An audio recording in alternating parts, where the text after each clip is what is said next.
All right, everyone. So welcome. My name's Irene Lyon, and I will date this. It is the 14th of September, 2022.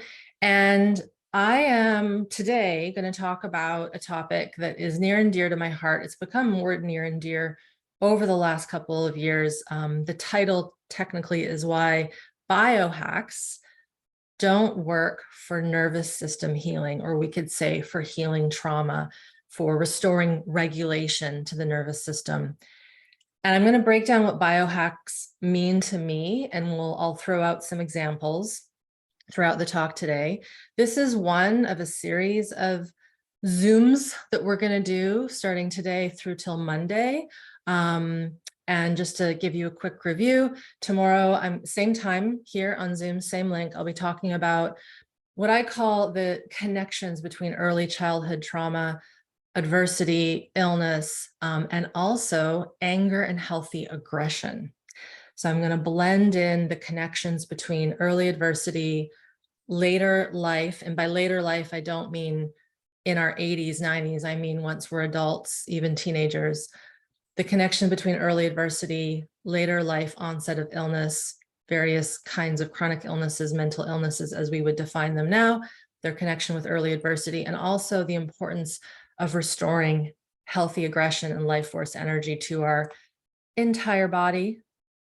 On Friday, I'm going to be doing an earlier chat at 9 a.m. Pacific with two of my alumni. So for some of you who have been around for a while, or you've been following me the last week, you know that we're in the registration for my online course, Smart Body, Smart Mind. And I'm going to be talking to two of our alum on Friday at 9 a.m., same place here. Isabel and Amanda are their names. And they have shared their story with me and their healing, their success with learning how to restore their nervous system in the mode that I teach, which is to teach you guys education, growing capacity of your nervous system, and growing capacity to be in your body. Their stories are quite phenomenal. Just to give you a little teaser, Amanda was in a pretty significant car accident quite a few years ago, had head trauma, brain injury, was in a wheelchair. She had tried over 70 different providers to help her heal. She started doing some of the work that I do through my courses, and within 6 months, she was able to get out of her wheelchair. I'm not saying this because I feel that I'm a miracle worker. I believe that when we teach you guys how to work and heal your nervous systems yourself, these are when these really cool rewiring patterns take place. So she's going to share her story in depth. And then Isabel, not exactly the same, but lots of trauma in her life, complex PTSD, grew up with domestic violence from basically being born into it till she left as a young adult, her home life. So that brings a situation to a person where they're often struggling with things like complex PTSD, chronic illness, lost my train of thought there, all sorts of things. And she, again, through this work of learning about the nervous system, working with it, was able to shift leaps and bounds. So she'll be talking about her story Saturday, which is the 17th. I'll be having a guest on, my husband, Seth Lyon, whom is also a practitioner, also a colleague of mine. And he and I are going to talk about the ill effects of dysregulated parenting. He and I have completely different upbringing stories. So we're going to talk about his childhood that was riddled with abuse and dysregulation, and how that informed him when he became a parent, and how that was an eye-opener to him when he started to realize the traumas that hadn't been healed in his system, even with all the mindfulness, meditation, the hacks that he was doing. So we're going to blend some of what we talk about today into Saturday. Sunday, I'm going to do a Q&A, full on just answering your questions about my work and what this is all about, and Smart Body, Smart Mind, which is the program that we are in the midst of registering people into. And then on Monday, we'll do another panel with 9 of my alumni and hearing their stories of healing and regulation. So I wanted to just give you an overview of all those things. They'll be happening every day. And there's a link on my site that has all of this information as well that you can review and see, just so that you can check out what you want to attend. So today, the biohacking concept. So for me personally and professionally, what I've been seeing as I move through this world of healing trauma and the nervous system, and I have been in this world for quite a while. I realize some of you are new to me, so quick note, I have been in the world of helping and healing, working with humans since 1996. When I was in university, I studied fitness, exercise science, biomedical science. I have 2 degrees, a bachelor's and a master's of research. That was my early years, my 20s. Then I had some really significant injuries and surgeries as a result of my athletic sport. I won't get into all of it now. It is on the bio on my site if you want to check that out after. But I was trying to recover in my 20s from these surgeries and injuries, and something wasn't working. I wasn't getting better. I wasn't getting stronger, yes, but I was in a lot of pain. And I was trying to do the general way of working with physical therapy, massage, chiro, and something just wasn't working.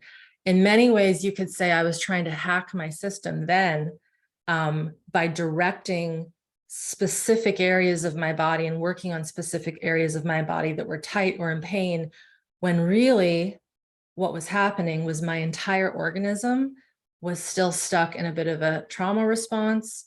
It was still stuck in a bit of a confusion from these injuries. And I had to literally relearn how to move again. I was moving and I was able, but the nervous system wires were kind of at cross purposes. So that is what led me and literally threw me into the world of mind, body, neuroplastic healing learning through something called the Feldenkrais method.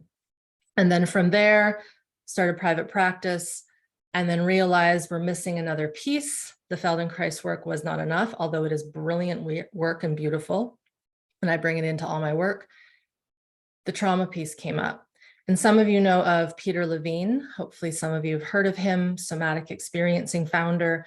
I came across that work in 2007, 8-ish, and that it just blew my mind. And I had all these ahas. And why haven't I known this until now? And of course, it's because the work was still fairly new to the world back in 2008. We've really come leaps and bounds since then, which is so great. But getting into that work was eye-opening, to say the least, because I now realize, and then I realized, wow, this is really the missing link, right? This is the missing link to how we work with ourselves and heal ourselves. So with all that said, I'm going to pose a question to all of you. And one thing I forgot to mention, and I think the chat, I hope, is fairly quiet, but again, if you have questions, keep them, write them down on a piece of paper, and then I'll get to them when I get through some of the theory here. So here's a question. Let's just say, I'm going to put you into an imagination. Let's say someone wants to train or wants to, I just gave away the answer. Somebody wants to summit a mountain, and let's pick Everest because it's, the tallest one on planet Earth in Nepal, in the Himalaya. Someone wants to summit Everest. That's their goal. Would they be able to do that quickly? Would they be able to train for that quickly? Say a person had never done any exercise in their life other than maybe walking to the grocery store and walking their dog. In the chat, let me know. I know this seems like kind of an obvious question, but I just want to get us all on the same page. No, yeah, there's no way. Even myself, who has fairly good fitness, if you were to put me at base camp and ask me to go for a walk for an hour, I would be hurting. I know that because I'm not conditioned to be in that high altitude. So there's low oxygen, just all of that. So no. If I think back to my world of fitness and being in that world, there were many people that came in and they wanted the quick fix, right? They wanted the biohack. They wanted to get strong really quickly. And we still see it. Do you ever see those magazines? Do you ever see magazines still at the grocery store? And they have the little headlines, 6 ways to get tight this and 7 ways to lose 30 pounds in 3 days and 10 ways to have, the best sex ever and one, all these little things. So in some ways, humans, we are wired to want the quick way. I'm not sure why that is. Someone should do a PhD study on that, but for whatever reason, we want the quick fix. And I understand that. So if we change gears to this trauma piece, and I realize some of you are new here, but I'll try to lay the foundation here first. So I'm going to do a little nervous system education 101. We have a nervous system. We have this autonomic nervous system, and this autonomic nervous system governs our digestion, our immune system, our hormones, our circulation, our heart rate, our blood pressure, everything. It also governs our ability to engage. I can see who's here. I can see people that are maybe writing, looking at the chat. They're chilling, different positions. So I'm engaging and you're hopefully engaging with me and hearing, and maybe you nod as I nod and all these sorts of things. So that is also part of our nervous system, this ability to engage and to attune to the world of people and the environment. The other thing the nervous system is important for and does is survival. So if you, I used this example the other day, but we'll use it again. If you're on a soccer field or a football field and a ball is coming towards your head and you see it, what are you going to do if you're not good at catching it? If you're not someone skilled at catching the ball, what might you do? Yeah, I just saw Caroline. You're gonna protect your brain essentially, and it's probably going to happen spontaneously. Yeah, just like if you're chopping onions at your kitchen counter and you're wearing flip-flops or just socks or bare feet and the knife falls to the ground, what are you going to do? You're probably going to jump back, right? That's automatic. So this fight flight we need it so that we preserve ourselves. Now, what's the third F? From some of my students who have been around for a while, we have fight, flight, so protection. We might see something not good. We might run. So that's flight, freeze, fight, flight, freeze. So let's say, I'm going to use this kitchen example. Let's say you're chopping onions. You drop your knife, but you have your toddler at your legs playing in the kitchen. What are you going to do, Mama? Are you going to jump back and crush your little one? Probably not. You're going to probably try to keep that knife from falling, but you might freeze in an effort to protect. Thank you. You had me in my brain there, to protect. So the system will default to what it needs based on the environment. Here's another example. Let's say, and this isn't the nicest one, but it happens to humans. Let's say you're under attack. Someone's attacking you. It could be physical, it could be verbal, emotional, it could be sexual, it could be surgical, where you're in an operating room or a doctor's office and you're literally wanting to get out, but you're being held down. Yeah, these are all forms of how we might get a shock trauma to our body. Your system wants to run.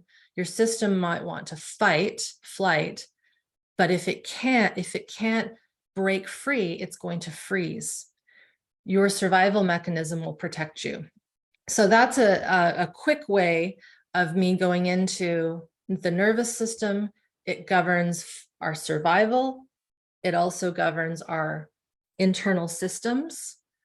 It governs our connection. It governs our ability to rest and digest and repair. Now, here's the next question. I'll bring that toddler back in, or even an infant. When a human comes out and they're brand new and they're babies, what do you think is working and what do you think isn't working in their nervous systems? They have, let's just say too, full term baby. So full term, their digestion is working, their heart is beating, their kidneys are working, their lungs are working. Their immune system has to get exposed to things for that to build up, but they aren't able to fully walk yet, right? They aren't able to talk. They aren't able to say, hey, mom, I'm hungry, but they'll cry, right? They'll fuss. They'll have shrieks in their voice to say something isn't feeling right. They don't have, someone said, social engagement. It's primed. So if you have a little baby and you start talking to it, they'll spark up, right? We know this. There's been experiments that have shown if you put a mama and a kid, and they don't do this anymore because it's not ethical, and they have the mom have a still face. This is actually stuff that they used to do, still face experiments. Just look it up. It's pretty hard to watch. The baby will go into distress because she's looking for mama's face. She's looking for mom to connect and say, hello, I'm here, I'm hearing you. And the kiddo will go into severe distress. So when we're born as humans, we have some things working, our survival responses are working. If a baby hears a loud bang, they startle, right? These sorts of things. So as a new human, we need help. And this, believe it or not, will tie into the biohacking. I'm getting there. I always come full circle. So little one needs to learn from big people or an adult or someone who is more regulated how to be in the world. They essentially are learning how to connect. They need attunement. They need safety. They need to be talked to. They need food when they're hungry, and they need someone to hear that and give them what they need. If they're hot, they need their clothes to be loosened. If they're cold, they need a little bit of warmth, all these things. This process of an older human connecting with a littler human, a little baby, and attuning and being with them and holding them and engaging them with the world, right? What do you do with a kid when we're out? Look at the bird, see the tree. Let's look at, the fish at the aquarium, and we look and we engage. We socially engage, we orient. This is what over time builds this thing called self-regulation of the autonomic nervous system. I'm going to say this again. This attunement, this connection, this engagement, movement. Babies need to move, they need to explore, they need to play. That is building self-regulation. What's interesting is that the human system has so much capacity to get wired into good self-regulation. The clincher is it also can maintain survival and function without good self-regulation. So for many of us, we might have had what we would call poor attachment growing up. We would have had maybe poor attunement from a caregiver, because let's say maybe mom or dad didn't know how to listen to their bodies, so they can't listen to little baby's body, right? That's what we need. When we're born, there's a part of our nervous system. So I'm going to do a little bit more science and biology, and then I'm going to shift gears a little bit. So I want to lay this foundation. When we're born, someone said the social engagement portion of the nervous system isn't working. That is also the portion of our nervous system. It's part of our vagus nerve, parasympathetic nervous system, our vagus nerve. It goes to the heart. Has anybody ever heard of the pacemaker of the heart, the SA node? This is what beats our heart in good pace. A part of our nervous system, this parasympathetic nervous system, this autonomic nervous system, also the vagus nerve, it goes to the heart and it helps down-regulate and calm the heart. So when little baby is being attuned to, and maybe she's fussy and dad holds and makes her safe. Maybe she's cold, maybe she's hungry. Maybe there was a loud bang and it startled her and it led to crying. Dad comes, holds maybe a bit of movement, connection, touch. He calms down, and his calming down calms her down. This is going to build this portion of our vagus nerve that is not built when we are young. This is super important. So if you pick up anything today, this is super important. We need that connection to build this portion of our nervous system, this social engagement system that is more than just facial recognition. It's also going directly to our heart to teach us self-regulation. So keep that in your mind's eye as we keep going, because it's very important. Now, I don't want to lose track because I can go off on tangents. So I've got some notes here. So this early wiring is important to understand the biohacks. And one of the biohacks, and the things that I'm going to mention, they might have a time and a place. Things like trauma release exercises, things like tapping, things like EMDR even, things like making sounds of toning, we would call it, that are known to help stimulate this vagus nerve. Cold exposure is getting really popular right now. Has anybody heard of cold baths? And it's gotten really popular. That has a time and a place. Breath work has become very popular. I actually would consider that also a biohack, but it also can be a lovely practice. But we have to be very nuanced. Is this hack? Is this technique? Is this trick? Is this movement? Is this sound? Is this electrical stimulation? That's another thing that's becoming quite common, is stimulating the vagus nerve. So that's why I wanted to mention this vagus nerve, that portion of it, the social engagement isn't fully functioning when we're little. We have to engage in order for it to build up. And the fancy word is myelinate. So the ventral vagal nerve is not myelinated. It doesn't have, where's a pen? So our nerves in our bodies, some have a sheath of fat around them called myelin, and it makes the transmission nice and sharp and clean and fast, but also refined. You see what I'm doing with my fingers right now? And I'm going slow, but I could speed up, or I could do these. You can all, and maybe let's play, get into the body. Notice how your hands have this, like you could pretend that you're a Polynesian dancer, even though you may not know what you're doing, right? Or you can pretend that you're typing or you're knitting, or you're fixing something really intricate. We can do this as humans because we have myelination of our nerves. Okay. I'm going to get more sciencey. The portion of our nervous system that puts us into freeze, do you think it's myelinated or not? It's not. It's clunky.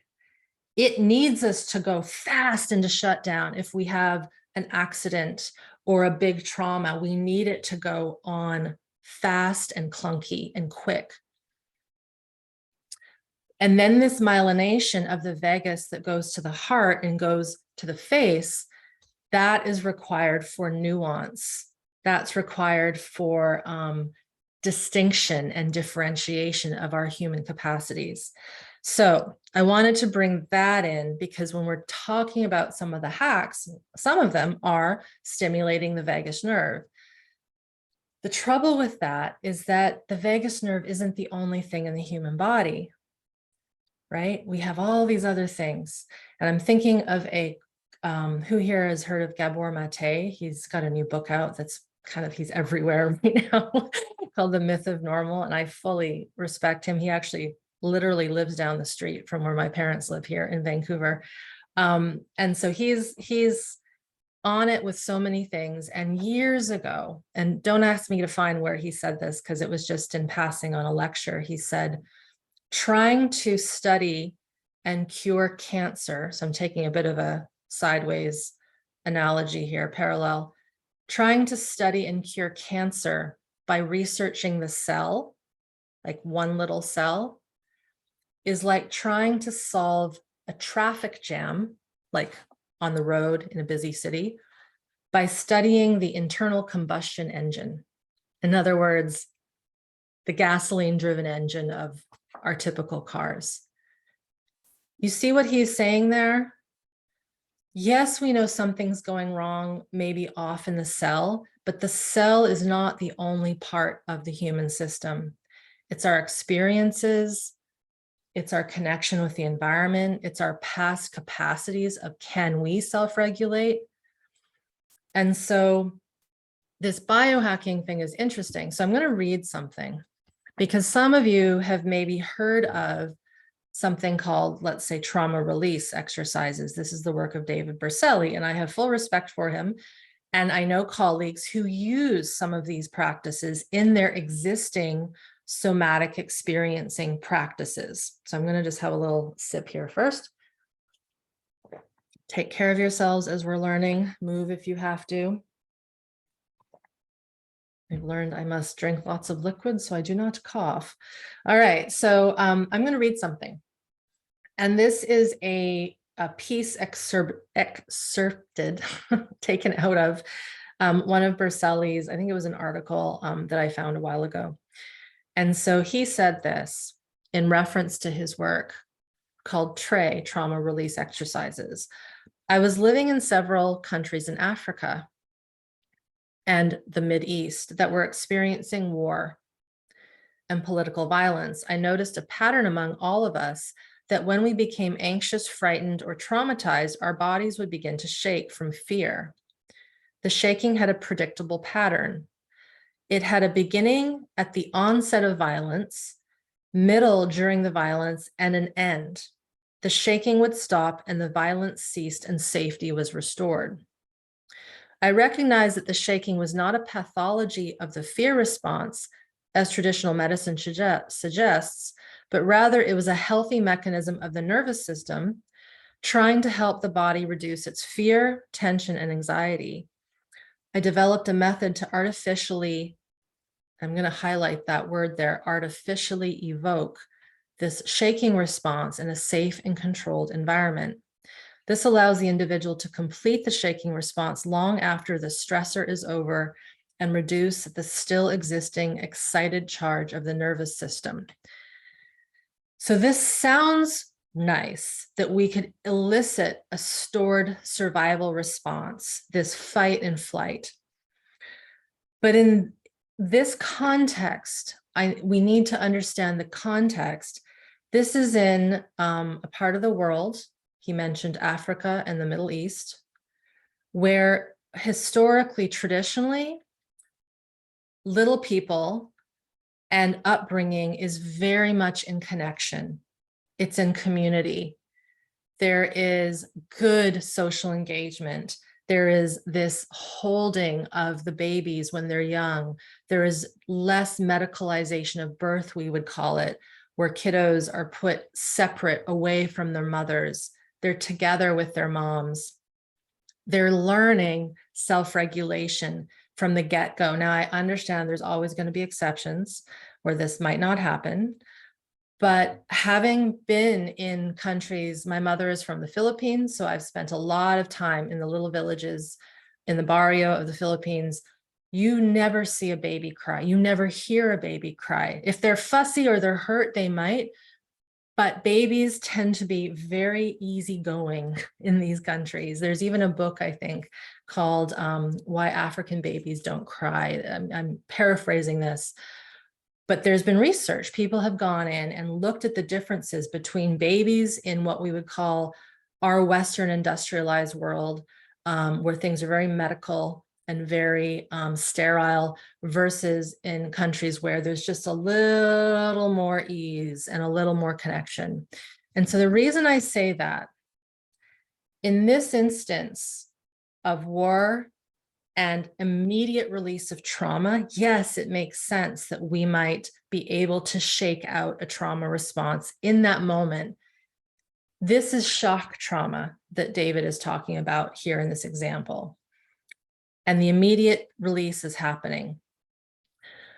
But when we transfer ourselves to what we would consider, and I don't even know what the right term is these days, but more Western, more aristocratic, more tight British upper lip, don't feel the emotions. Babies are alone in a, I almost said cage, but crib by themselves.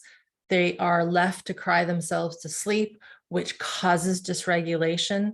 And then all the things, all these things that we do so that we're basically teaching our little ones to not have good self-regulation. So imagine this, you have an individual that has lived in this more Western lack of connection environment. Fast forward to when they have a shock trauma. Let's say they have a car accident or they have an attack. But their nervous system, I'm going to slow this down a bit, this capacity, this self-regulation, what do you think happens to a person that didn't have that good, safe, connected building of this vagus nerve, of this social engagement nerve that goes to the heart? Let me know in the chat what you think. If someone didn't have that nice, secure, yummy, you're listened to whenever you need needs, and you're allowed to be expressive and cry and be angry and dance and all these things, and then you have an accident that's a shock trauma, we have a very different situation in that kind of individual compared to someone who had the good, connected, attuned, secure upbringing of what we would call, say, being a bit more in that village life, that communal life.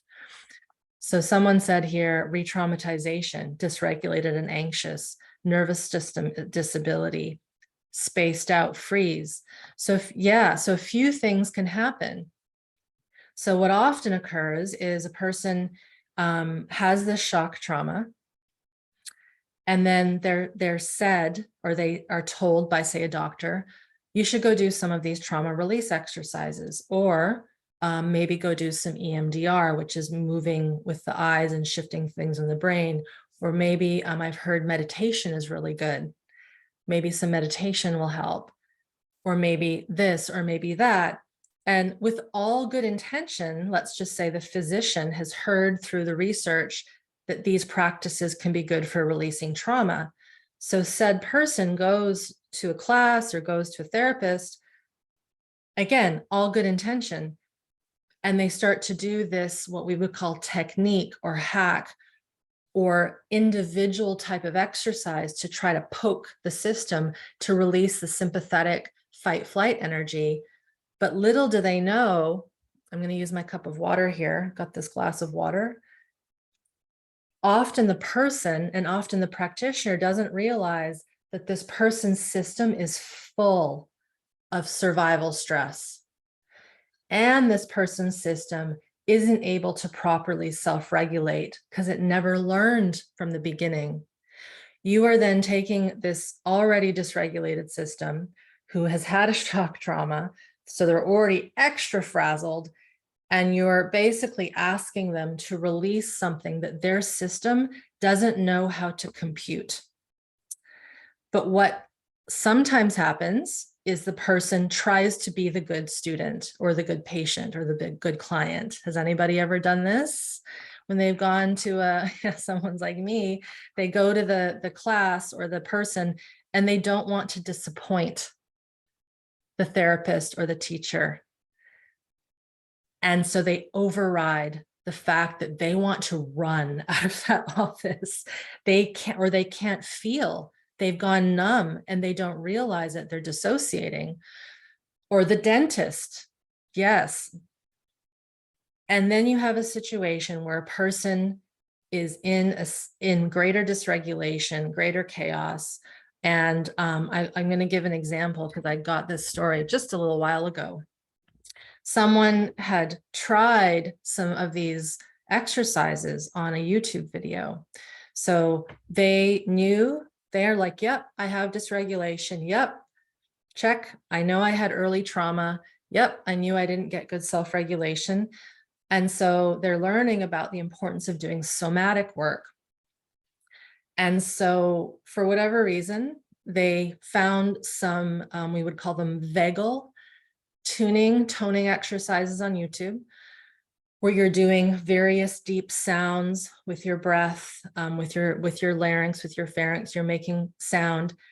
It is going to stimulate the vagus nerve because of the sound and because of how it connects with the gut. The vagus nerve goes to the gut, but it also goes to the face, the larynx, all these things. This person did these sounds and their system went into a drop of deep depression, which is freeze. And then their system got super cold. Their heart rate dropped, but then they were also feeling overactivated. So if you think about it, what occurred is their system did get stimulated. The vagus nerve definitely got hit with a stimulation, but the system didn't know how to process that stimulation. Is this making sense? I hope this makes sense. And so they then feel terrible because they think they've done something wrong, or they think their body must be so broken because this is what everyone and their dog is doing. So why can't I do it? And it puts you into that shame spiral. And it also can put us into a situation where our system might become unwell.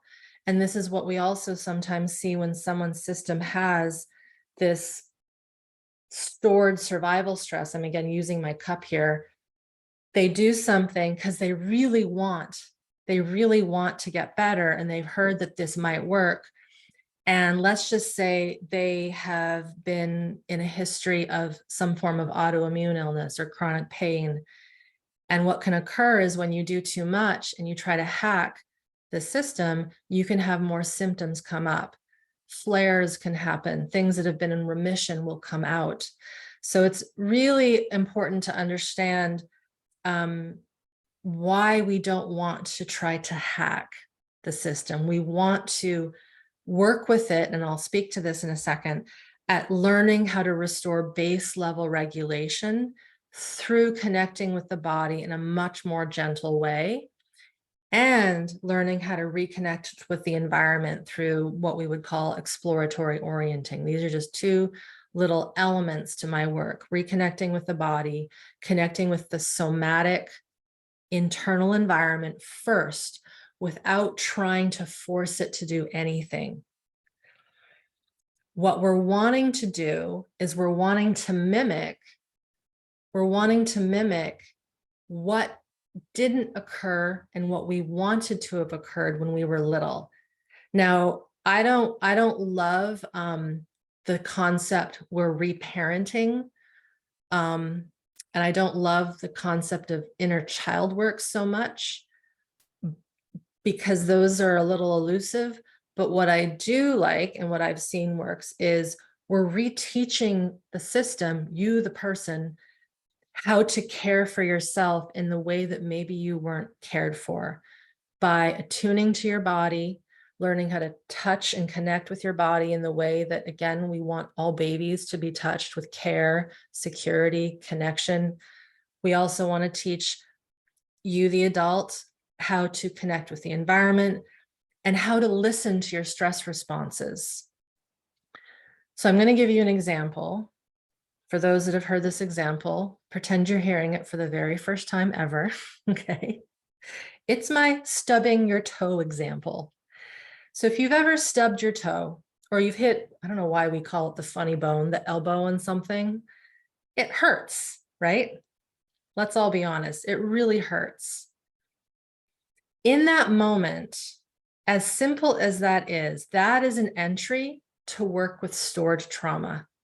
That is an entry point to work with restoring more regulation to your system. And here's why.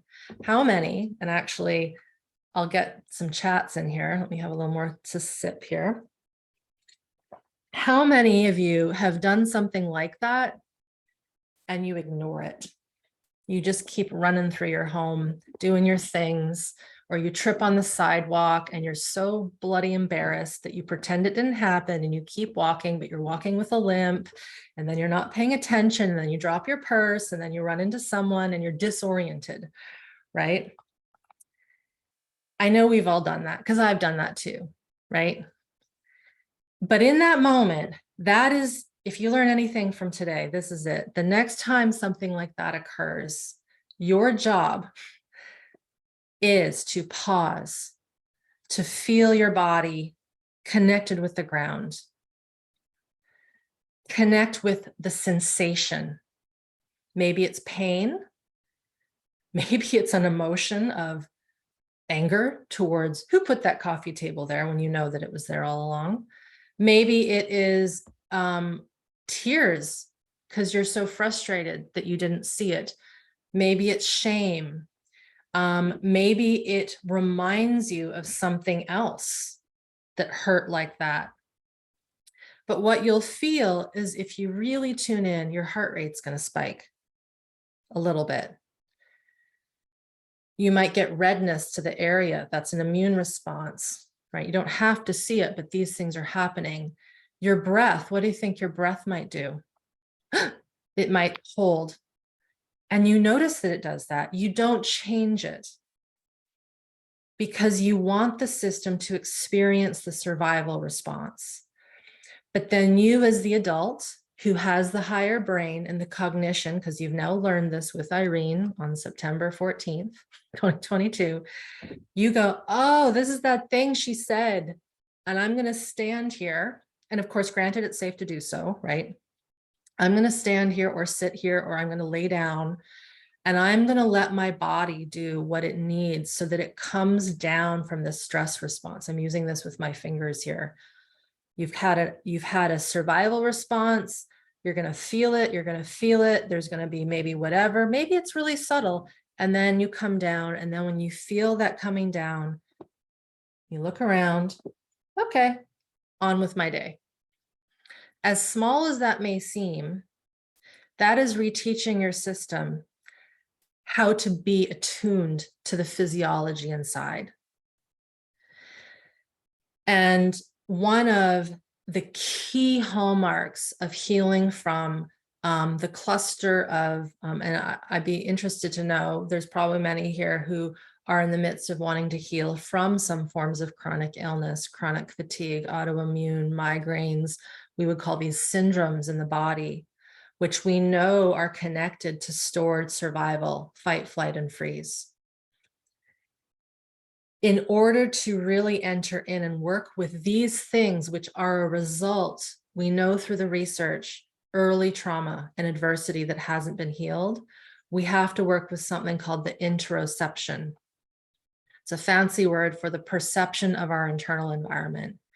And the reason why is because these internal organs of ours, they are the ones that produce sensation. The tightness in the chest when we stub our toe and it creates that tightness that we would say, I have a frog in my throat, or I have butterflies in my stomach, or I feel sick to my stomach, or all these things that we use and say as humans to depict what we're sensing inside. It is the biology. It is our biology talking to us. And so to heal a lot of these, we would call them conditions, expressions of stored trauma, we must connect with this body. And so imagine again, this idea of trying to do a hack, but not understanding how to navigate the map and the language of internal sensation. It's super important. So again, someone might do a toning exercise, and I teach this in my bigger program, Smart Body, Smart Mind, but we don't do it until week 7 over a 12-week period, because we want you to build foundations. We want you to build the ability to even feel if there's a shift in the digestion, if there's a shift in the chest, if there's a shift or a tingle in the throat. But if you haven't taken the time to really learn how to listen, there might be something that shifts, but what do you think might happen? You'll miss it. And then you'll just keep toning and you'll keep doing the movement or the breath work, and you will completely skip over the nugget of information, which is the key to the entry to perhaps an old trauma that's been stored in the system for maybe your entire life, or maybe even the lives of your parents, because this stuff also connects to our ancestry, our generational trauma. So that stubbing toe example is a simple concept, but what I really want everyone to try and experience the next time something like that happens is how you can really slow down and be with it the way you would if your newborn baby just had an injury, right? You would tend, you would take care, you would listen, you would hold, you would do the things to help bring the system down. So yes, interoception, it's the internal perception of our internal environment. So here's another piece to this. I'm just going to go to my notes so that I don't forget anything. So when we're little, if our needs aren't met, and that, let's just say, I'll take it out of infancy and make it a little older for just to have a spread. Let's say you are 5 years old, and I'll give 2 examples. Let's say you're hungry, because you really are hungry, right? You've processed your food from the afternoon, and you've been playing or you've been doing something, and you're a growing kid, and you say to mom, I'm really hungry, I need a snack. And she says, you have to wait for dinner, and dinner is in like 2 hours. Or you're not hungry, you just ate, right? So first of all, I'm going to be really bold. As a parent, please don't do that. The chances are your kiddo is hungry. And it's the way that we, in some ways, manipulate and not listen to them that tunes them out. It takes them out of their interoception. They start to then go, okay, I guess I'm not hungry. Okay, I'll shut down a little bit. I'll make myself a little more less connected to my body because I'm actually feeling this intense need for food or blood sugar or protein or fat or whatever it might be, or water or hydration. And I'm going to shut down just a little bit. And over time, it shuts down, and it shuts down even more. So I say this because for some of us, it's very possible that we don't remember how and why our systems got so disconnected, but it can be these little tiny things that we will not remember, right? We won't remember if when we fell off our bike for the first time when we were learning when we were 4, that we weren't allowed to lay there and cry because it hurt, and that we were scooped up by a frantic parent because they were so afraid, or they said to us, you're fine, just get up, when really you weren't fine, you were in pain. But because of this human brain of ours, this is the interesting part. It has the capacity to shut down sensation. We're just so intelligent that we also can do things that aren't good for us, right?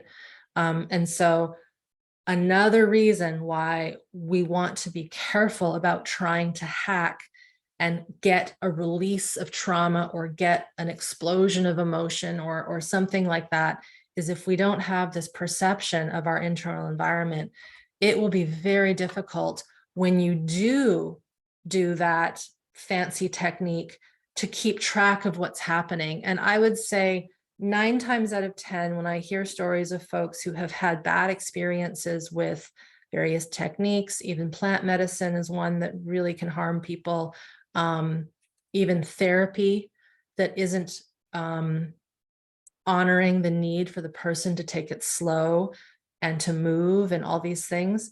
All these things can usually, again, 9 times out of 10, the person will go into more activation. And then what do you think happens? Shut down. Fight, flight, freeze works in a hierarchical manner, and that if the fight can't express, so we'll give you an example. You're sitting in a therapist's office and they're asking you to do some sort of technique. And all of a sudden you feel a rise in your heart rate, but you're new and the therapist doesn't engage with curiosity with what you're feeling in your body. And you don't know that this rise in heart rate is important, but it keeps happening. but you kind of put it to the side because you're supposed to be doing this technique. The nervous system, the autonomic nervous system, will always be in charge if you're not listening to these reactions. So what often can occur, we have fight, we have flight, and then we have freeze. And then the system will go, he's not paying attention to me. I am giving you, him, her, whomever, a sympathetic fight flight response that says something isn't right and you are not doing anything about it. So we're going to put you into a shutdown. And so a person can then start to dissociate. They appear more calm, but what's actually happened is they've gone into a deeper survival response. So that's one thing that can occur without a person knowing it. And honestly, it's no fault often of the therapist because they often don't know these survival reactions in the biology. I don't know how many students of mine who are trained clinical counselors, social workers, psychologists, and I commend them for admitting that they actually had no idea about the nervous system because they were never taught about it, because really they just didn't know at that time when they were going to school. And they go, my goodness, I had no idea I was putting my clients into freeze or I was putting them into more activation, right? So we're all kind of in this together because we're learning about this stuff for the very first time, really in the last, say, 10 or so years. So I wanted to put that example because it doesn't have to be in a fancy retreat center or doing a big practice of breath work or cold plunging. It can be in a very safe environment with a therapist. And if they just don't know, and if you don't know, you're both in the same kind of game together and you're navigating all these survival energies in a very intricate way because humans have been designed to do that. So I wanted to give that example too. People might be curious, and I'm just going to answer it for those who maybe want to know about things like cold therapy, and it's become very popular. And I've done some videos on this concept of the cold, and it's typically dunking ourselves in baths of very cold ice water. So this process is very helpful and healing when the context is right. So back in the olden days, when you had a sprained ankle, what would they tell you to do? Ice, but contrast. Ice, hot, or not hot, warm. And that was to help the circulation, right? To flush out the inflammation. And it does help. Just like if you have a bruise, you might put ice to calm the inflammation down. Now, the thing that's occurred with these ice bathing kind of this craze, I think what's occurring is a person is going into the bath, and this is in the context of someone who's dysregulated, because there's also a context for this when someone is regulated, and it can actually help with health, but we'll stick to the dysregulation. Let's just say someone knows they have a ton of trauma, they know they have these problems, and they've heard, do the ice bath thing because that helps reset the nervous system. But here's what occurs. Again, if that person doesn't know how to sense their internal physiology, and they're already, I'll use my handy cup of water again, they have all this fight flight inside, they have a lot of freeze, keeping it all nicely tucked together. You put this into an ice bath, our brain will go, what do you think it'll go? I'm going to have a sip while I get some. What do you think is going to happen to the nervous system? Thank you. Someone said run. That might be the initial response, but then you're told you have to stay in there for 3 minutes. And so your brain overrides that and it stays. So yeah, there might be a run response. And often when a person comes in, if they're not trained to be with this, they'll have a panic. And then it's often the breath work is often connected with ice bathing.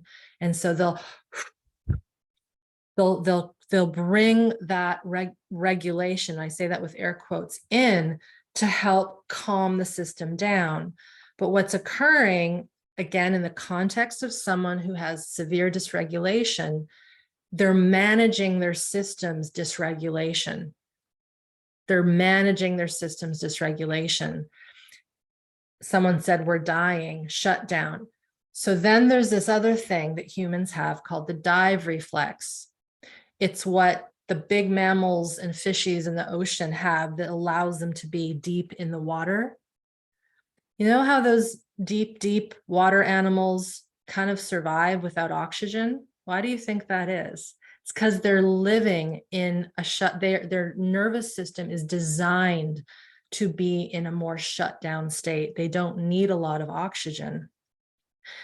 And so we still have this part of our nervous system that can survive with very little oxygen. And so our system feels the cold, and evolutionary, it goes, oh, she's just dived into the ocean, the Pacific, and we better shut things down and bring everything into the core so that the internal organs don't shut down. And so this is a very crude example of the ice bath thing that's happening. Now, you can use these things intelligently, but I don't want to go into all the ifs, ands, or buts, other than to say you want to have some capacity to feel your body first. And it might be that you just start with feeling what it's like to even have lukewarm water on your body in a shower, right? Titrating. Because what is good when it comes to these, I don't even like to call it ice bath. I prefer the term hydrotherapy. Hydrotherapy can be wonderful for challenging the cardiovascular system a bit, but it's just little bits that we want to do. We do not want to start by plunking ourselves into 5 degrees Celsius water off the get-go. We want to inch into literally that kind of situation. So my sense is, for many folks, what's occurring is that their systems are going into shutdown, and they're managing that shutdown and that panic by the breath work that often comes with the ice bathing community. But again, like I said, for some, it might be very therapeutic when there is regulation on board already. So someone just said, I have a friend that asked me to go to a cold plunge with him, and it sounded very fun and helpful. Are you suggesting that if I'm currently dysregulated, it wouldn't be wise to go along? So again, you have to be smart with this. I think it's good to have outings where we're with people. And what would it be like if you just put your feet in it and felt that and stayed connected? If we aren't able to stay connected to our body and we're feeling a panic and we're having to breathe through it, then it's too much. That's kind of how I would say. You want to be able to stay connected because you can pass out, right? And this is while they'll say you have to be very careful, because if the circulation is being hit with so much force, the body will go, this is too much, and it'll pass you out. So very important to just, be with it, sense it, feel it, and have fun with it, but don't force yourself to do what maybe the next person is doing. It's like a yoga class, right? If someone's doing a handstand or a headstand next to you and you've never even considered that, you're not going to do that. And yet I know that happens sometimes in yoga classes and people push. So I'm just going to look to my notes, and I'm going to go to the questions that we have here. I'm going to quote one of my teachers, Kathy Kane. Says, I don't know if any of you have heard of Kathy. She's one of my somatic experiencing colleagues. She and Peter Levine were kind of doing their thing. She's a little younger than Peter, but her work, while SE based, has really shifted to working with the deep physiology of the body. And so she said, I think this was maybe in one of our lectures, without changing the somatic system, in other words, the underlying neurochemical platform, any change in behavior is simply overriding through force of will. So without changing the somatic system, the underlying neurochemical platform, I'll explain what that means in a second, any change in behavior is simply overriding through force of will. So a lot of the biohacks involve behavior. They involve a shift of movement, a changing of the breath through conscious thought. part of this work that I am not going to dive into too deeply today, but part of this work is very hard to explain in language, but I'll try, in that these neurochemical platforms, it is how the nervous system is wired to emit signals of danger, to emit signals of something's not right, mayday, mayday. But you don't walk around saying that, right? But you can see it in some folks that they have this vigilance in their eyes, right? You can really see that in someone that has that kind of look of shock or shut down, the posture of shame. It's in the somatic physiology, it's in the organs. The gut is like our first brain as a baby. This is why the gut gets hit so badly when we're stressed, right? Have you ever had your gut get all funny and, funny whenever there's a more stressful event? Or maybe for some of you, you have a more gut-related syndrome like Crohn's or IBS. These things are connected to this regulation. So we need to get, I'm using my hands like under the behavior and into the somatic physiology and start to listen to it so that we can shift. And this is why that example, again, as simple as it is, start to notice how you feel your body when it is under stress or when it has an extra stressor. Okay. I wanted to read that because it's just so good. So to wrap up, before I get into questions, this idea of the biohack, I understand why we want it, because we really want to be better like yesterday. And so we want that quick fix. Sometimes a quick fix might be useful. For instance, and I use this example all the time, if you have a true infection, like something that really does probably need medical attention, like an antibiotic. I don't love them, but sometimes they come in handy. That is a hack. It's something that will take care of something in the moment. You don't keep taking it for 5 years. It's for maybe 10 days or 6 days or 2 weeks. Then it's done. But then you have to recover your body after that, as we now know. So that is a very specific place where there might be a need for a quick hack. But when it comes to this, I call it the human condition that so many of us have been born into without proper regulation, without being taught how to be in our bodies. And culture has done this to us. It's not just through lack of attentive parenting. For some of us, we did get that. But the school system, right? The push to go, the fast-paced life, it also denies us being in our body. So because of this lack of connection, safety, regulation, rather than hacking in and trying to fix the system from the outside in, we really want to regulate it and grow capacity from the inside out. You could never say to a newborn baby who's crying and fussing and is not well for some reason, I need you to take 10 deep breaths, please. It's kind of a joke, but it's true. You can't do that to a newborn baby. You can't ask them to make a sound. But what you can do is you can connect with them. You can calm your breathing as the primary caregiver. You can engage with them. You can hold them maybe a little more securely and pat their bodies and stimulate to let their spinal system and their nervous system know, oh, I'm okay, I'm safe. And then through that, they might have a spontaneous breath. You see? But the spontaneous breath isn't happening because we're telling them to take a breath. The system wants to reset in those moments of intense activation. The baby needs to learn how through the provider. Us as adults, we don't have that mama or that papa or that caregiver doing that with us, but we can reteach it to ourselves.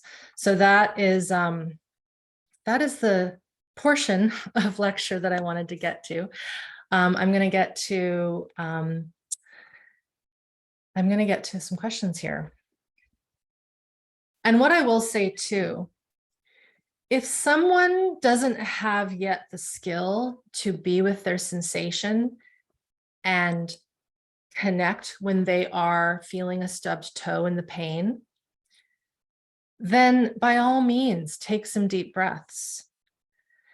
If someone is feeling a need or a desire, a fight response to hit their kid and be abusive, and they know that they're trying to change this stuff, then by all means, take a deep breath.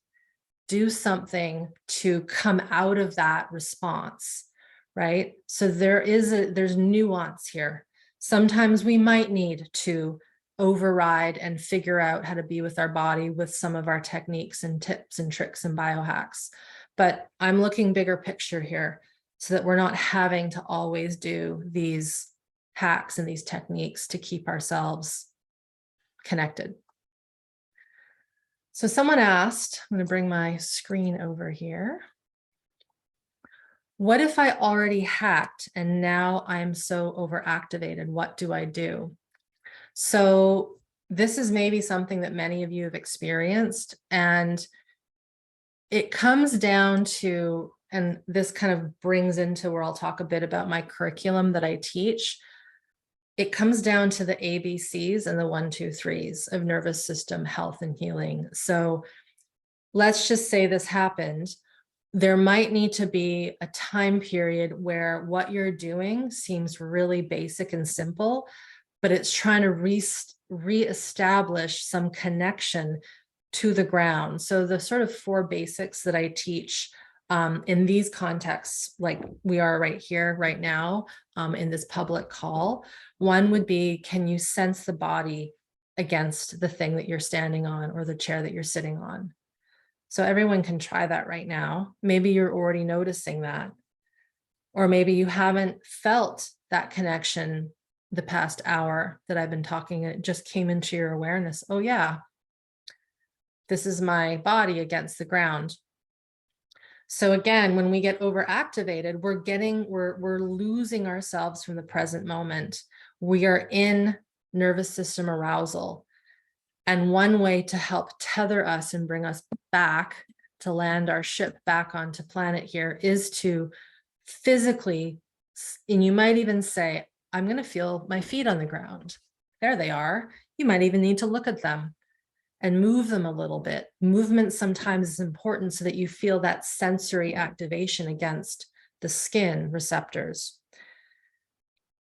Overactivation also means that we might be one of 2 things. We might be more hypervigilant with the world around us, or we might be feeling too much inside. So again, it depends on the person, but we may need to reconnect with the environment, something called orienting, and actually saying out loud, I'm here in this home, I'm seeing this thing and this thing, and actively engaging with the environment. And then the other elements that are a little more advanced are actually working with the stress organs, working with the gut, the brainstem. So these are elements that I teach in Smart Body, Smart Mind, where I am guiding you through recordings, but through these exercises. I call them neurosensory exercises, where I am teaching you how to focus your intention on these organs that go into stress response and hyperarousal. And we're basically doing what I would do if I was in private session with you, but you're doing it for yourself. So again, activation in the system, we would treat it no different than someone who already was, let's say, in a severe state of dysregulation. And then the other thing is the fancy word titration. Titration, titration, titration, which means little tiny bits of work. So again, I'm going to take my trusty glass of water. And I'm not going to do this, but say there's all this stress in the body, all these fight, flight, freeze responses. I am not going to pour this out in one go, but I can take a little bit of water and drop it out. So another part of working on overactivation is we might need to start with little tiny experiments of feeling the tightness, let's just say in the chest. I'm just making this up. And I might get a person to sense that in context of these lessons. And then we teach them, okay, That's enough. Now I want you to resource and see the world outside of you. Or now I want you to get up and just completely forget about this. It's not about ignoring it, but it's shifting the attention somewhere else. So these things happen and we can come out and down of them. But again, it's about building up the foundation that was maybe not there to begin with, right? So in some ways, going back to the roots.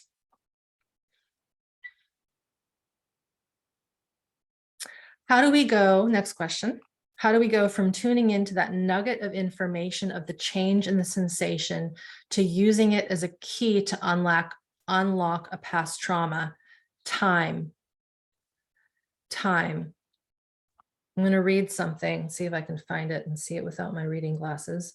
This was a comment from someone on one of our videos this week where I broke down why I believe Smart Body, Smart Mind, again, this is my 12-week course, has stood the test of time. It's been about 7 years that we've been doing this program, and this round coming up next week will be the 12th time we've done it. And so this person said, I've just completed my first round of Smart Body, Smart Mind. So they must have started it in March. And it has taken all this time to really get Irene's point about why the trauma release isn't important and growing capacity is. I'm paraphrasing a little bit here. That's what I was expecting. So they were expecting to just get the trauma out. And that's because that's what I was familiar with. I was familiar with, we have to release the trauma. So at the start of the course, I almost bullied my poor system to release things or to feel things or remember stuff. My aha moment has at last arrived as I'm looking forward to doing more of this and just focus on building up the capacity and the regulation.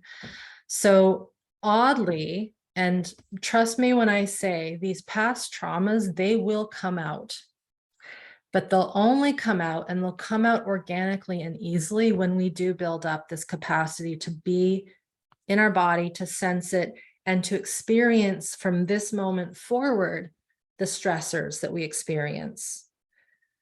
Because we can't excavate something that is huge when we don't have the tools in our physiology to process that big energy. Does that make sense?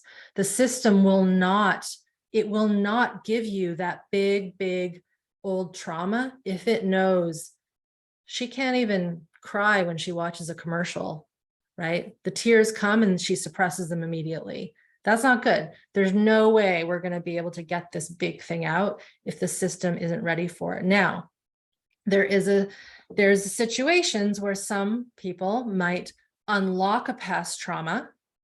This is when we use maybe the term flashbacks, if you've heard that term, where an event comes back so full force and it re-traumatizes us and it's intense. That can also happen. But in my experience, for the most part, when we can really work with these small pieces, it lays the foundation so that we can do bigger pieces much more easily. It comes back to that example I gave at the very beginning about summiting Everest, right? You would need to start first walking every day, and then stair climbing, and then lifting weights, and then all these things to build up the physiology so that you could summit that mountain, but you need to build up the system. If the body is complete, next question, if the body is completely shut down and numbed out, how can we work with it? How can we work with it? Does your program help to come out of those states? 100%. 100%. That is how it has been designed. That's how the program has been cultivated and curated, is to, again, gently, methodically. The work can actually be a little boring sometimes. I'm going to be really honest, because you're doing things that are very basic over and over again. But again, I'm going to come back to the kiddo example. If you've ever raised a child and they're learning something, you sometimes go bonkers because of the repetition. They have to repeat over and over again, right?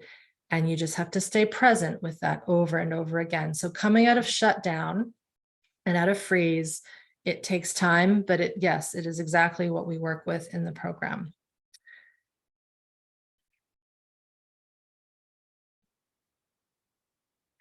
Next question.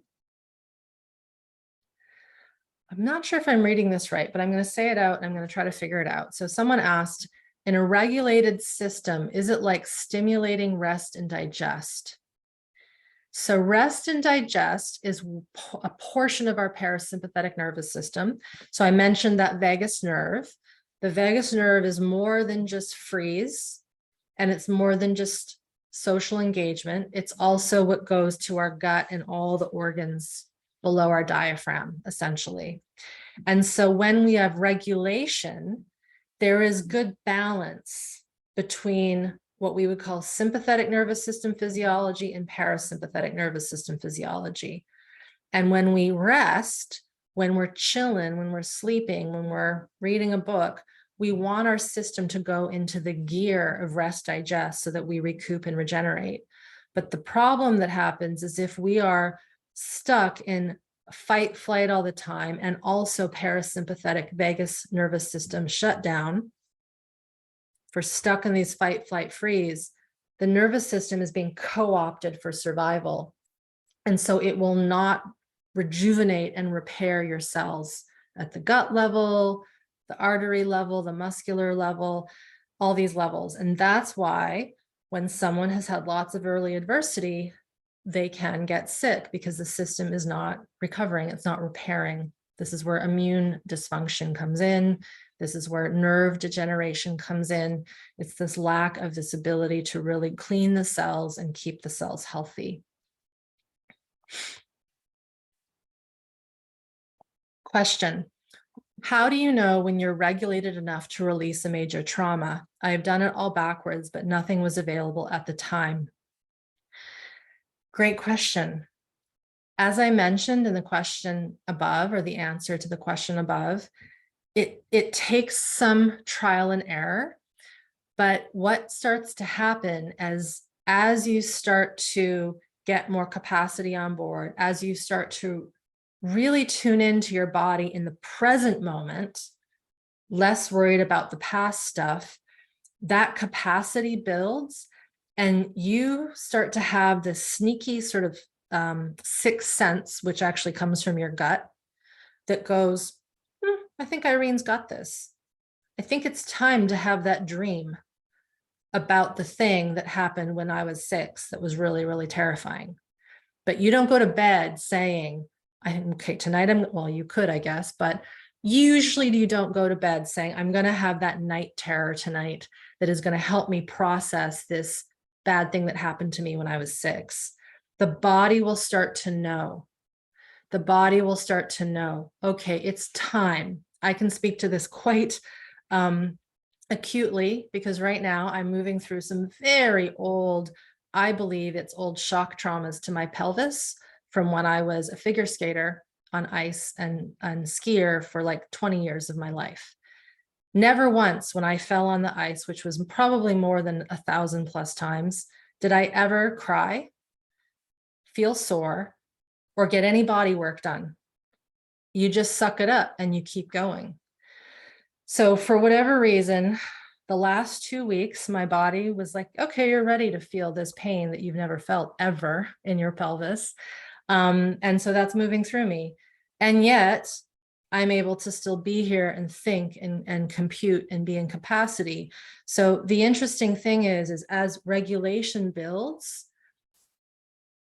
a weird thing occurs is that you will then experience the bigger things that you never felt. And what can sometimes happen is a person might think that they're going backwards, right? Because why am I feeling all this pain or all this anxiety, or why am I having this night terror? I've been doing all this good work. It doesn't make sense. My digestion's better. My immune system is better. I can think clearly. And how come I'm having these things come up? And often it's not a sign of backwards regression. It's a sign that you have more capacity to be with the stuff that you certainly couldn't when you were younger and you didn't have this skill set on board. Does that make sense?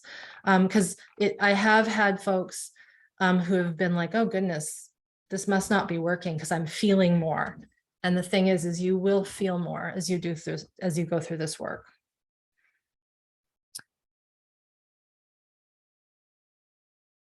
How do you tell that you have sufficient regulation already to do cold therapy?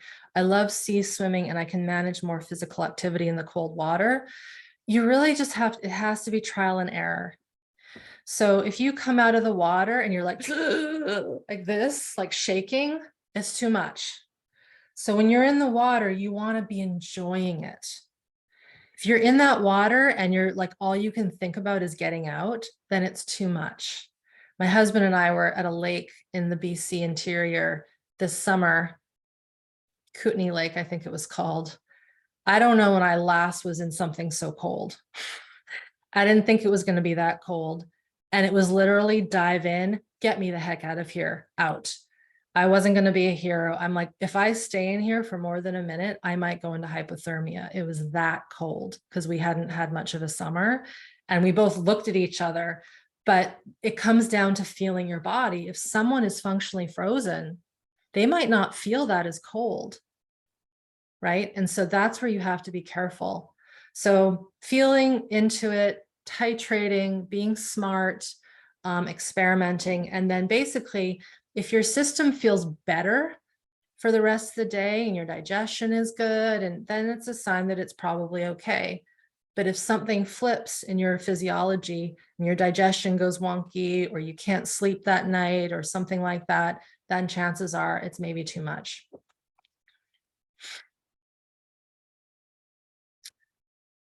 Someone just asked about Joe Dispenza's work and if it's overriding. I haven't done any of his work personally, but I've heard that, yes, it's possible that what's going on there is a lot of overriding.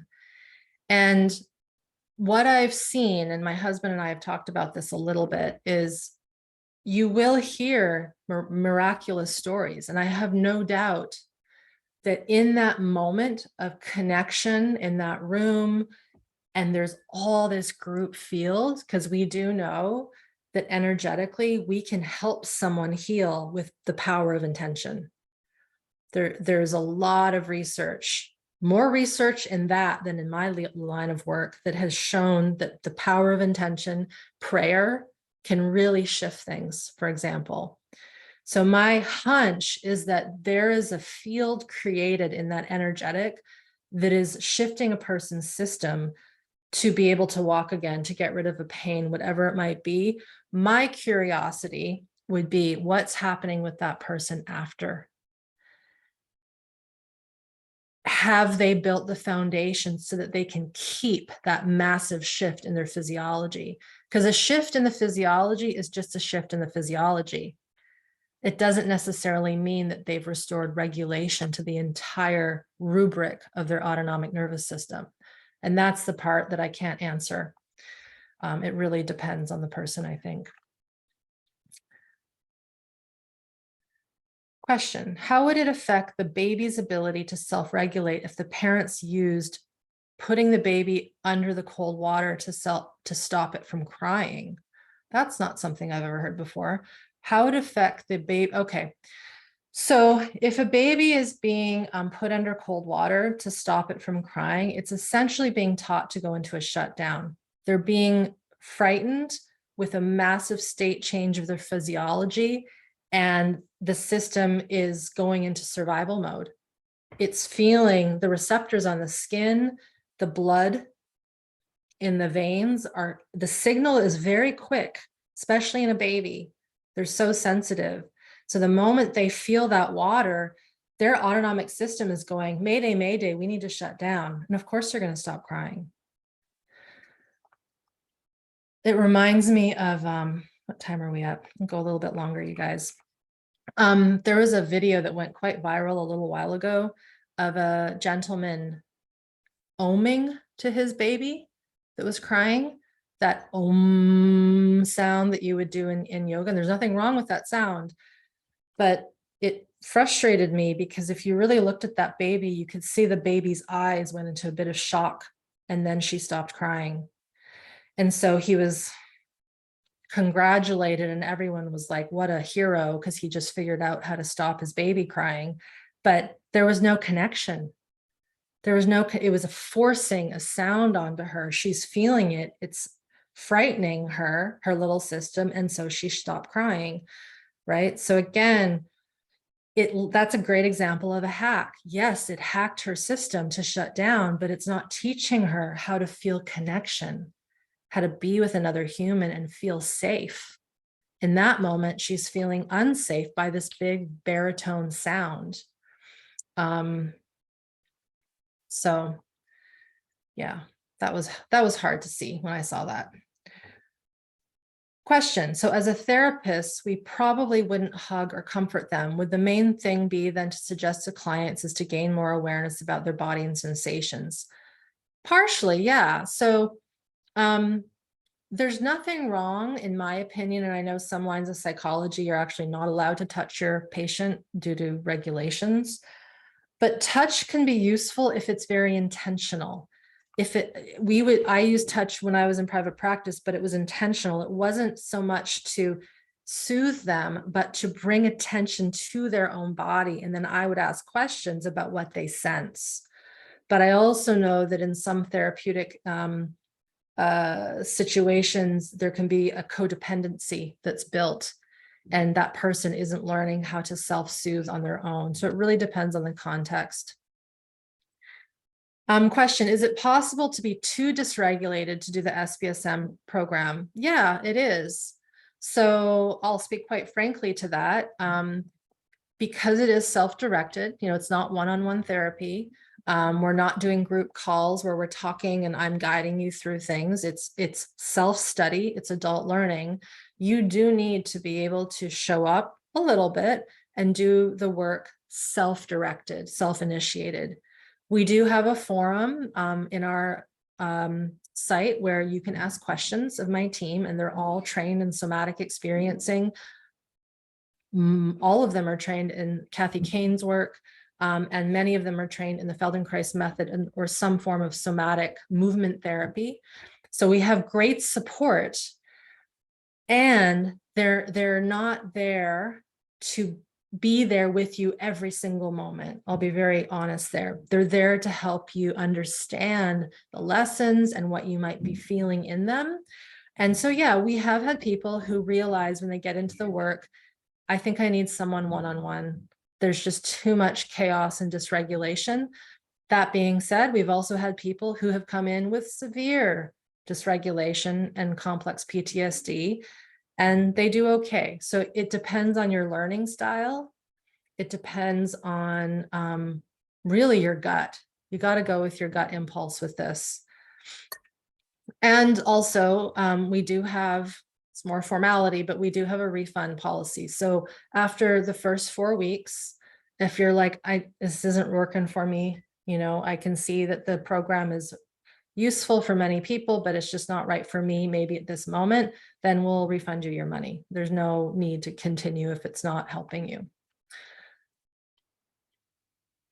If you trigger a trauma, question, if you trigger a trauma that you don't have the capacity to process, do you always re-traumatize? Or is it possible in that case, we release only a little bit of trauma? No, you do not always re-traumatize.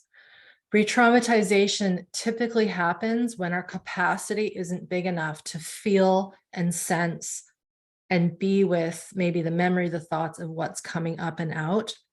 So it depends, of course, on you, the person, where your capacity is. The goal, again, for us, nowhere within Smart Body, Smart Mind do we ask you what your traumas are. Never, ever, ever, ever. There's no worksheet that's getting you to write out all the bad things that happened to you. We don't go in that way. We work at capacity building. If you want to share what occurred to you and your history in our introduction worlds where you guys are introducing yourselves to others in our forums, then you are welcome to share as much as you wish. Or when you have a question from one of our team, you might say, I had this surgical trauma when I was 5, blah, blah, blah, blah, blah. So again, I just wanted to mention that. And the key is that we're just trying to do little bits. But again, I'm going to sound like a broken record. I'll come back to the toe stubbing thing, that example. So simple, but when we can do more of that present day. So think about this from this day forward, every time there's a stressful thing that occurs, anytime you hurt yourself or there's something that activates you, by being with that now, you're creating capacity in your system and you're learning how to better be with your body so that you can process those big traumas. Question, what if a person cannot feel their feet at that point? So I think you were talking about when I mentioned, can you connect to the feet? So this is common. So we might suggest, if there's very few lessons where we actually physically work with, say, the feet, but I might say, can you touch them? Right? Can you feel them with your own hands? If you're walking, can you feel that you're not falling over? I know that seems really simple, but it's like, yeah, it's like, well, these are your feet. And sometimes a direct connection to sensation isn't the way in, it's a thought. It's like, wow, yeah, I am standing up. So my feet must be supporting me. So there's kind of these interesting ways that we can, and again, with the help of our team, help you find entry points that are less direct and maybe asking the question a little differently so that you can feel and connect to something or sense them in a different way. Can you give a bit more information about how taking Smart Body, Smart Mind has different outcomes, like if one would only, say, do somatic experiencing work? Yeah, that's a great question. So just a reminder, I'm trained in somatic experiencing, but I'm also trained in somatic practice, which is Kathy Kane's work, which works with the stress organ levels in a very different way than one would work with someone if they only had the somatic experiencing lens. So I have those two things under my belt. But then the other thing that I feel makes SBSM unique is my background in movement. It's my background in the Feldenkrais method at a very high level. And so all of the audio exercises that you do are taught from this Feldenkraisian point of view. And Feldenkrais was a person, he's long passed, but he was considered the grandpa, the first person who really put neuroplastic healing on the map. And that's truth. He was healing people that had stroke back in the 40s and 30s before it was even known that you could heal from neurological damages.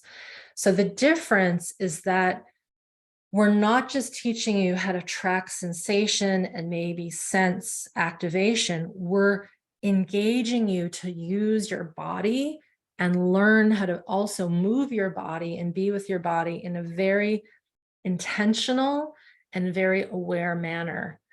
Because again, the body is what is keeping these stored traumatic responses. It's not just in the nervous system per se, it's in the posture, it's in how we use our spine, our hips, our pelvis, our eyes, our head, how we hear. And so that is a big difference. And just to give a little anecdote,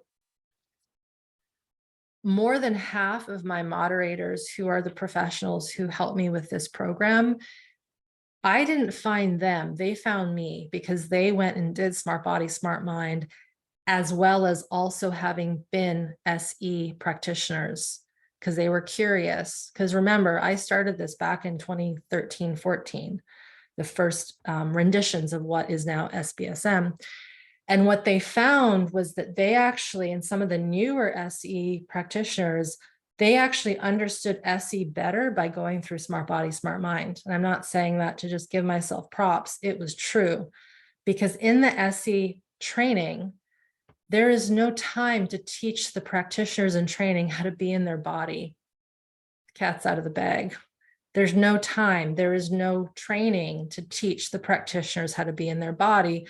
So what sometimes occurs, and this is why sometimes people have bad experiences with SE providers, is those providers weren't embodied and they learned the theory and they're trying to apply the theory and not the whole process of being connected with a human and watching their survival physiology and all those things. So Very much of the same, but also different SE compared to smart body, smart mind.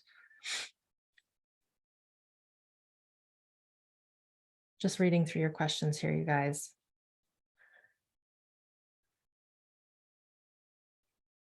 Should we always be aware of our connection to the ground or surface when we are on it, or can that sense come and go? Yeah, it can definitely come and go. What would a regulated person experience? So a regulated person will experience flow. And so flow might mean that this awareness of the body in space, it's there, and then it's out to the world, and then it comes back, and then it's thinking, and then it's eating, and then, oh, there are my feet. So it's not always absolute, but it's moving. There's like this moving system that we're wanting to have awareness of. Can this nervous system work apply for people who are neurodivergent? 100%. Sensitivities, neurodivergence. We see all people as people, and everybody has a nervous system, and it's all about growing capacity, and how that person grows capacity is for them to play with and work with and trial and error with. And so 100%.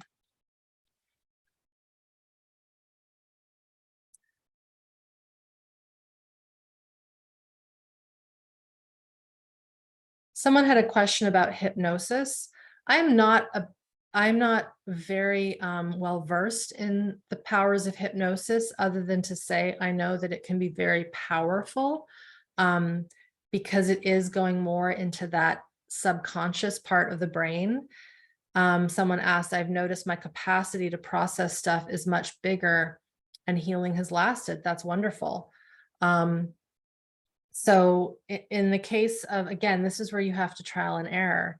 And for some people, there might be some things that work really well. And for some, they might not work so well.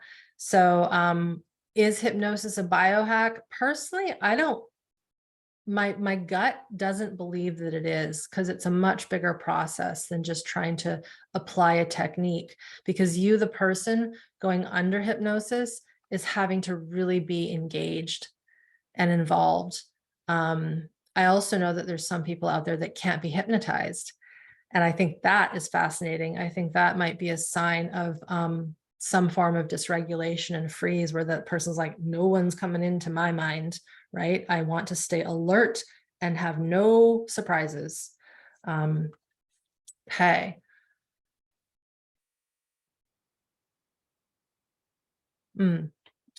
Someone said, my body appears to be reacting during this talk. Hard to get a big breath at times, and now I'm getting some hives on my back. What is up with that? Is this my subconscious reacting to the thoughts of past traumas?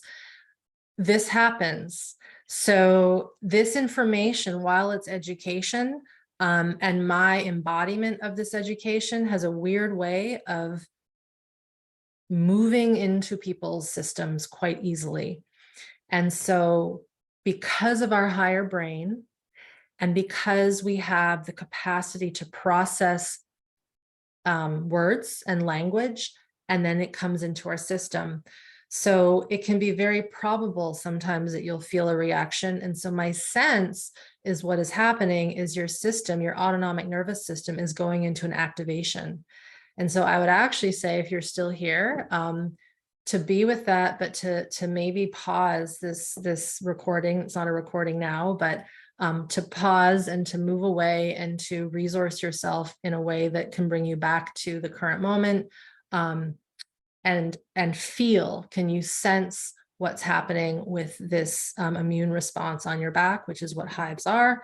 And don't try to force the breath. What would it be like to connect and just see the world around you, to sense your feet on the ground, and to not try to force the breath?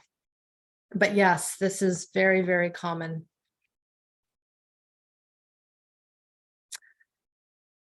Is a constant migraine and neck pain for years a sign of freeze? It can be. It could also be an old trauma, concussions, whiplash, that's coming up and out. Migraines are often clustered into what we would call syndromal representations. In our line of work, that would be chronic fatigue, chronic pain, fibromyalgia, even autoimmune conditions, where the system is cycling quite quickly between high fight, flight, and freeze. And so the blood vessels that are going to the brain are kind of in a bit of a chaotic dance, and that's what creates that pain, and also the pain in the neck, because there's a lot of blood and a lot of pathways in this upper part of our body. Of course, the brain stem is there. So pain can be many things. Of course, if there's an injury, that can be painful, but it also can be trapped sensation. So pain is often trapped sensation that we are not connected to. So that is one explanation for those things. Okay, let me get through a few more. Where'd I go?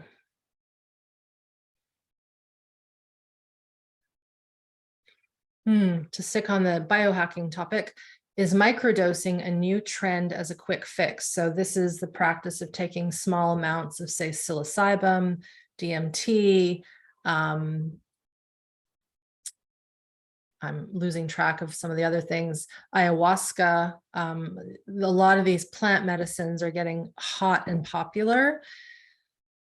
It all depends on the person, right? So again, it comes back to what is occurring in that person's physiology, not just during, but after. Is there an integration occurring?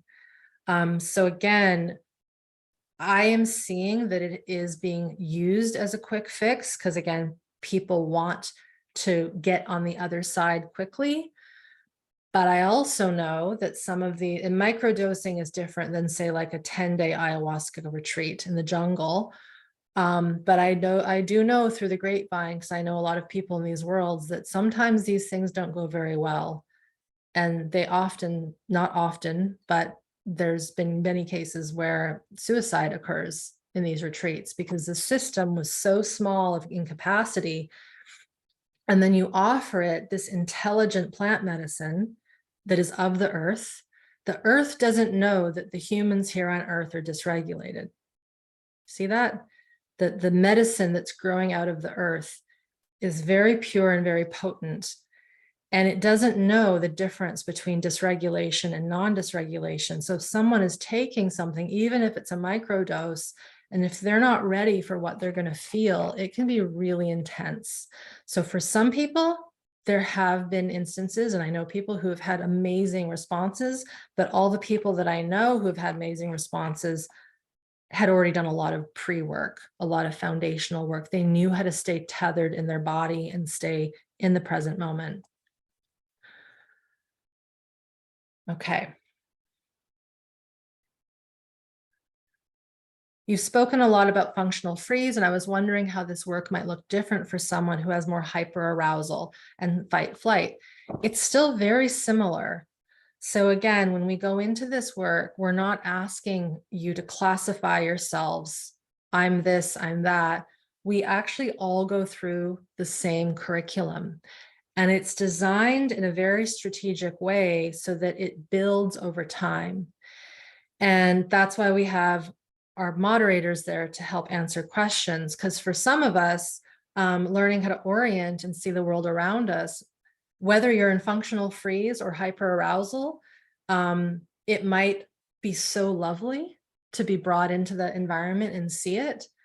And then for some, it might be terrifying to see the world and bring our intention into it.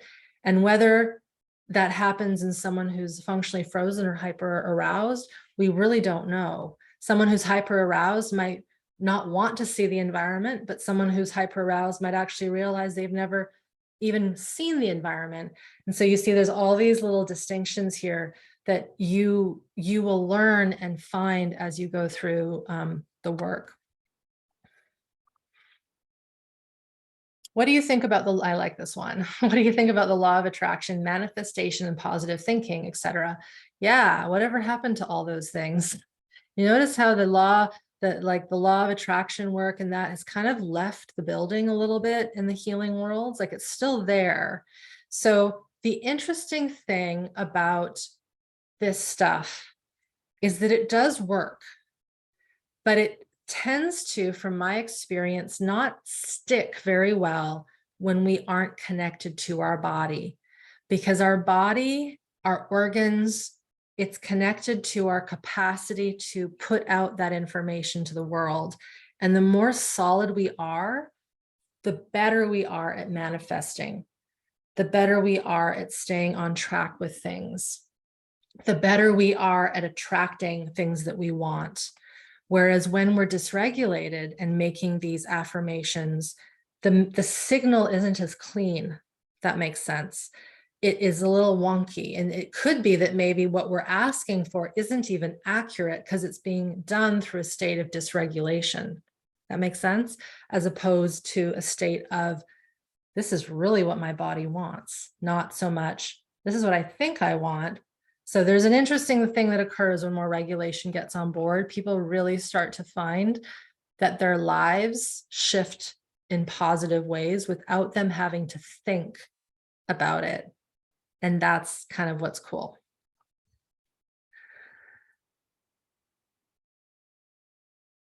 This is someone I think in response to the person who mentioned that they were having a bit of a reaction. So thank you for this. And thanks, Bonnie, for pointing this out. This person said, my nervous system was activated after the first 2 days of Irene's class over the weekend called The Essentials. And then I finally got regulated and calmed down. Thank you so much. Yeah, so thank you.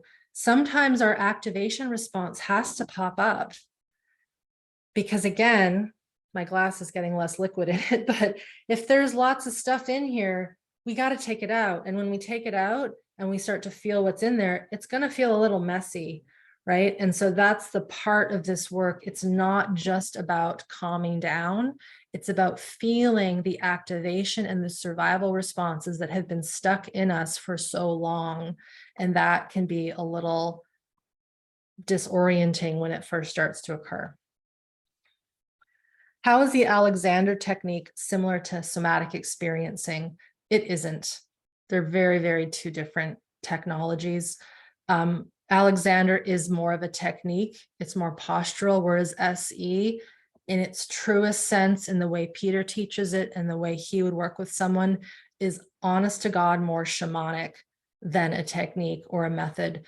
It is really this dance between a person's nervous system and the practitioner and helping a person discover their organic intelligence and their healing. Nothing wrong with some techniques for posture and movement. Going to the gym is very structural, but it is not somatic experiencing. Okay, last question, because I'm feeling the need to follow my impulse and go to the bathroom. So the last question here is, I haven't completed the 21-day nervous system tune-up. So this is my self-study starter course. Would you recommend to take SBSM if I haven't completed the 21 days? Absolutely. So the 21 days was done and created after I created Smart Body, Smart Mind. Smart Body, Smart Mind was really designed to bring all the big pieces into one: the Feldenkrais work, the somatic experiencing work, and the theory, as well as the somatic practice, working with the stress organs, working with the gut, the brainstem, the body, the joints, the movements, the senses. So the 21 days is still wonderful, but it does not get into these organs. It doesn't get into working with healthy aggression. We don't tap into the differences between healthy and toxic shame.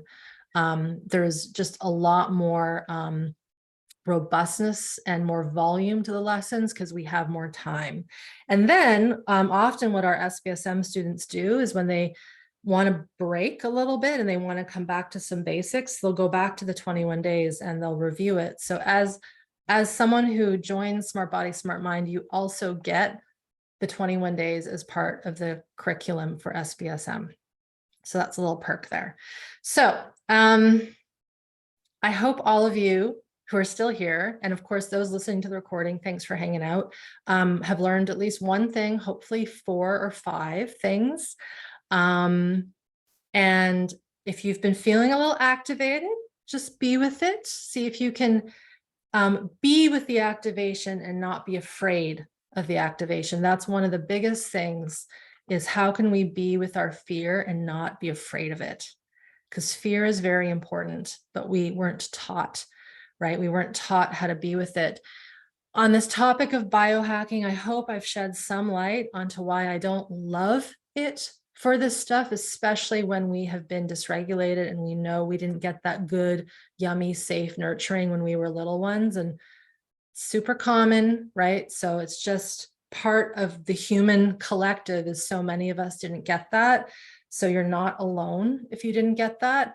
As I've mentioned, we've got registration for Smart Body, Smart Mind right now. I didn't go through all the details of SBSM. If this is new to you, please go to our site. It's just smartbodysmartmind.com. It's also on my website. We'll pop it into the chat if Bonnie hasn't already. Read through the program syllabus. Learn about what you get, the details, the features. And I would really encourage people to see and read the stories of our alumni, because they're pretty cool. And a very common theme in the stories is, I've been having this trouble XYZ for decades. I've tried everything, and this was the one thing that helped. Again, I am not a miracle worker. It's just because we're bringing together these really cool practices. And then my art form is bringing them all together for you guys to relearn how to be in your bodies. I mentioned at the top, I'll be doing more calls this week. So again, all that information is on my site under live events. It's the same Zoom link. You're all the more than welcome to come and learn and ask questions. I think the chats with the alumni are going to be really fun. So definitely come and check those out and hear their stories. And then the final thing I'll say, be very proud that you're here and be very aware that this is really the first time in history, collectively in these small groups, we're learning about this depth of nervous system understanding. It's really quite fascinating if you really look at it and feel into it. And I think this is why, I know this is why this idea of healing trauma, working with the nervous system, has gotten so popular. And we want to make sure we're doing it the right way, and we're not overloading the system, and we're going slow and all these things. So thank you so much for everyone here, your attention, your focus, your energy. And remember, the next time you stub your toe or do something like that, you know your homework, practice it. Let us know how that goes. Thanks, Bonnie, for popping in questions so I can see them easily. That was very helpful. And thank you everyone for being here today. And as I said, the recording will get popped up on YouTube in a little bit after we process the call. All right. Be well, everyone.